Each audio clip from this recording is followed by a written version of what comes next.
بسم اللہ الرحمن الرحیم ختم اللہ علی قلوبہم وعلی سمعہم وعلی ابصارہم غشاوۃ ولہم عذاب عظیم۔ اللہ نے ان کے دلوں اور کانوں پر مہر لگا دی اور ان کی آنکھوں پر پردہ پڑا ہوا ہے اور ان کے لیے بڑا سخت عذاب ہے۔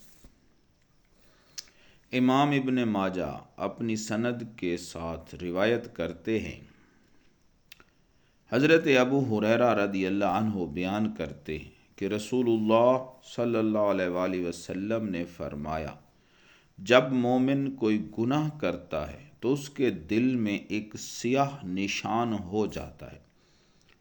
پس اگر وہ توبہ کرے، اس گناہ سے باز آئے اور استغفار کرے تو اس کا دل صاف ہو جاتا ہے، اور اگر وہ زیادہ گناہ کرے تو وہ سیاہ نشان زیادہ ہو جاتے ہیں، اور یہی وہ زنگ ہے جسے اللہ تعالیٰ نے اپنی کتاب میں ذکر فرمایا ہے۔ قلب کی تعریف۔ قلب گوشت کا ایک صنوبری عضو ہے جس کا کام خون کو تمام جسم میں پہنچانا ہے۔ دل کے پھیلنے اور سکڑنے سے پورے جسم میں خون گردش کرتا ہے، اور جب طب اور میڈیکل سائنس کی زبان میں دل کا لفظ استعمال کیا جائے تو اس سے یہی معنی مراد ہوتا ہے، اور ادب اور روزمرہ گفتگو میں